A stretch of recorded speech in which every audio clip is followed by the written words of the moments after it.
A ver, imagina esto por un momento. ¿Qué pasaría si todo el universo, cada estrella, todo, dependiera de algo terrible? Como ahogar al hijo de un dios, solo para crear otro, Suena bastante retorcido, ¿sí? ¿verdad? Pero esta idea, este patrón del elegido que, bueno, que está destinado al sacrificio, es algo que resuena una y otra vez. Mm, Hoy justo nos vamos a meter en eso, la figura del elegido que tiene que inmolarse por un bien mayor. Un ciclo que parece repetirse en mitos antiguos, en tradiciones, como la cristiana, y claro, también en universos de ficción que nos encantan, como Dune o Star Wars. exacto. Y esta exploración, bueno, se basa en un análisis que busca conectar todos estos puntos, desde lo más sagrado hasta la ciencia ficción más moderna. Ajá. La misión hoy es tratar de desentrañar por qué este arquetipo, el del héroe sacrificado, nos persigue tanto. ¿Por qué sigue tan fuerte en nuestras historias? ¿Qué nos dice sobre cómo vemos el heroísmo, el destino o incluso el progreso? Bueno, vamos a desmenuzar esto. Sí, y fíjate que lo fascinante aquí es justo esa idea del sacrificio como fundamento. Fundamento, sí. Y no hablamos solo de la muerte en sí, sino del sacrificio como un motor cósmico, ¿sabes? Algo que impulsa la creación, el renacimiento. Claro. En muchísimas cosmogonías, el universo mismo nace de un sacrificio. Pensemos, por ejemplo, en la mitología mexica con Nanahuatzin, Ujú.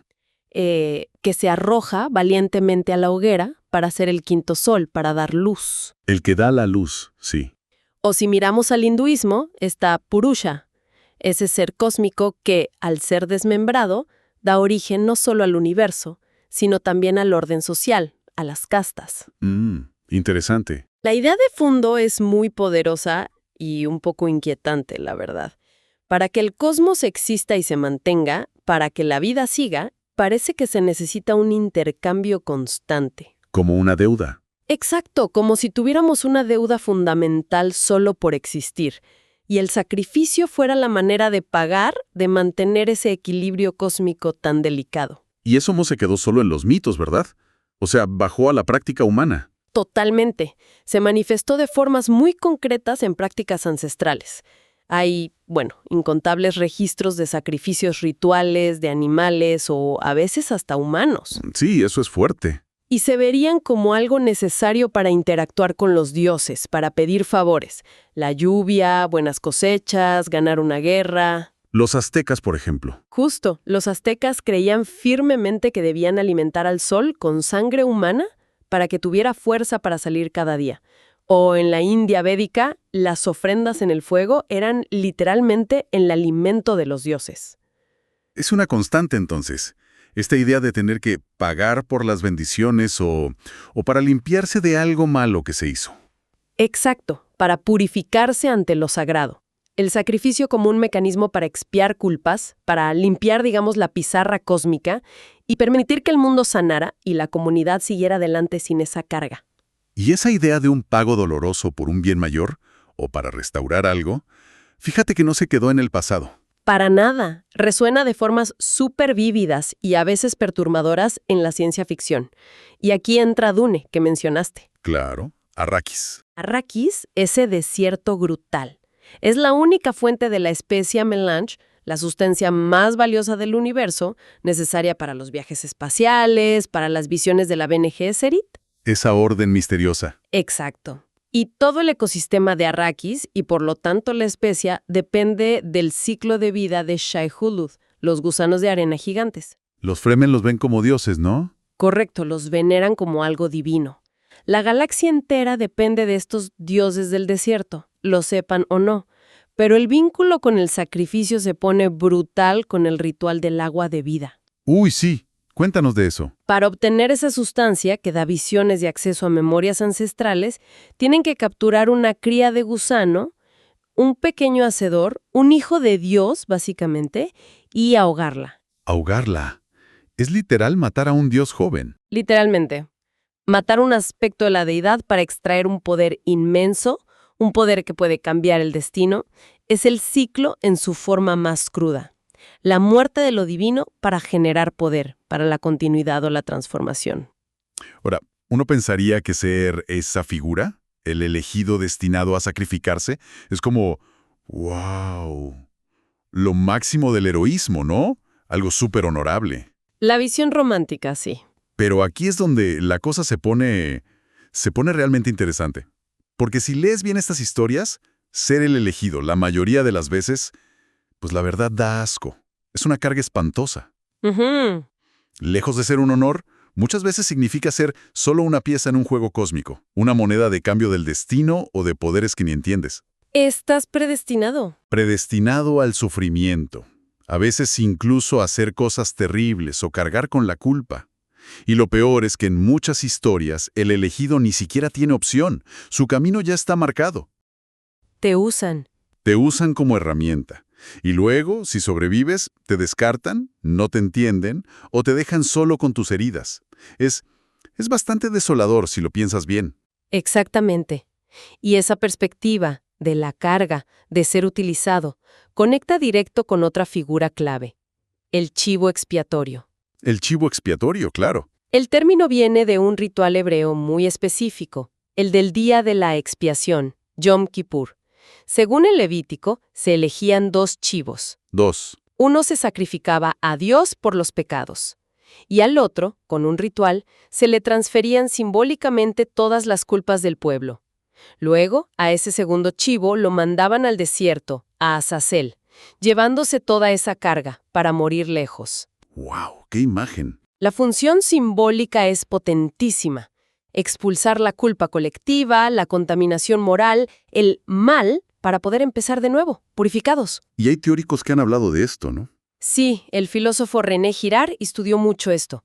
Argumentaba que muchas sociedades se cohesionan a través de violencia colectiva contra una víctima a menudo inocente. Una víctima que carga con todo. Exacto. Su linchamiento o expulsión restaura la paz temporalmente. Y luego, para lidiar con la culpa de ese asesinato, la comunidad mitifica a la víctima. La convierte en dios, héroe, monstruo, ocultando el mecanismo violento original. O sea, Girard dice que hacemos dioses de nuestras víctimas para no sentir culpa. En esencia, sí, ve el mecanismo del chivo expiatorio como algo fundamental. Y nos hace preguntarnos, ¿siempre necesitamos a alguien externo para proyectar nuestras fallas, nuestros miedos? Esto plantea una pregunta importante sobre cómo las sociedades manejan la culpa colectiva. Justamente. ¿Y si la figura del elegido sacrificado en la ficción no es en parte una forma de seguir explorando eso? Cristo para Girard sería el ejemplo que revela y trata de subvertir este ciclo, al ser la víctima consciente e inocente. Y es que es imposible hablar de sacrificio que redime en Occidente sin hablar de Cristo. Ojo, y hay que aclarar, no estamos comparando personajes de ficción con una figura religiosa central, pero su historia Es el molde cultural. es el molde cultural dominante para entender el sacrificio que salva. Y es fascinante cómo en Jesús se juntan los dos conceptos. Es el Cordero de Dios, la víctima inocente cuya sangre limpia los pecados, como el primer chivo. Ajá. Pero también es el chivo expiatorio, sobre quien la humanidad carga todo su odio y pecado, y cuya expulsión por la muerte permite la reconciliación. Una fusión potente. Es una idea muy arraigada. Matar al Hijo o a Dios encarnado como camino a la redención, si lo piensas fríamente, es radical. Hay una cita de Slavoj Žižek sobre la crucifixión, cuando Jesús grita, «Dios mío, ¿por qué me has abandonado?». Žižek lo interpreta no solo como duda humana, sino casi como que el sufrimiento humano, vivido por Dios mismo, pone a prueba la fe de Dios hasta casi quebrarla. Como historia, más allá de las creencias. Esto es simplemente increíble. La potencia dramática es innegable. Y este molde del Dios, Hijo o Rey que sufre y muere por su pueblo, nutre muchísimas de las historias que vemos. Pensemos en Anakin Skywalker. El ejemplo perfecto del elegido literal. Literalmente, destinado a traer balance a la fuerza, pero desde el inicio ves cómo esa etiqueta lo aplasta. Tiene expectativas enormes encima, lo manipula Palpatine. Que explota sus miedos. Pero también le fallan sus guías. La Orden Jedi, tan rígida, tan poco emocional. El dogmatismo Jedi. E incluso Obi-Wan, que a veces parece más preocupado por la profecía que por Anakin como persona. Lo ven como una anomalía con potencial, una herramienta, más que como un joven traumatizado. Exacto. Se idealiza el concepto del elegido sobre el individuo. Anakin es el ejemplo de cómo ser especial te puede destruir si no hay apoyo o comprensión. Humanidad, el sistema necesitaba un símbolo, no una persona. Totalmente. Y eso se ve brutal en la escena de Mustafar, cuando Obi-Wan lo enfrenta, ya sabes, mutilado, quemándose. ¿Y qué es lo primero que le grita? A ver, Tú eras el elegido. Se suponía que destruirías a los Sith, no que te unirías a ellos, que traerías equilibrio. el reclamo es por fallar a la profecía. Exacto. La recriminación principal es por el rol fallido. Ya después viene eras mi hermano, Anakin, yo te quería. Pero todo su dolor, sus miedos, que eran legítimos, fueron ignorados por el gran destino. No sorprende que cayera. Y si hablamos de destinos aplastantes, tenemos que ir a Dune. Paul Atreides y luego su hijo Leto II. Paul, el Kwisatz Haderach. Otro elegido, producto de siglos de manipulación genética Bene Gesserit. Pero cuando alcanza ese poder casi divino, se horroriza al ver el futuro inevitable, una yihad sangrienta en su nombre, miles de millones de muertos. ¡Qué terrible visión! Está asqueado por su propio mito, intenta escapar, se exilia, regresa ciego para predicar contra sí mismo, para destruir su culto, y al final muere apuñalado por un sacerdote fanático de su propia religión. Y su sufrimiento entonces sirve de algo. Paradójicamente, su sufrimiento y su fracaso en detener la yihad preparan el terreno para el siguiente paso, que es aún más drástico. ¿Y ese paso lo da? Leto II, su hijo. ¿Cómo es diferente su sacrificio? La diferencia clave es la conciencia y la escala de tiempo. Leto II ve la trampa de su padre y entiende que la humanidad va a la extinción. Así que toma una decisión deliberada y, bueno, monstruosa. ¿Qué hace?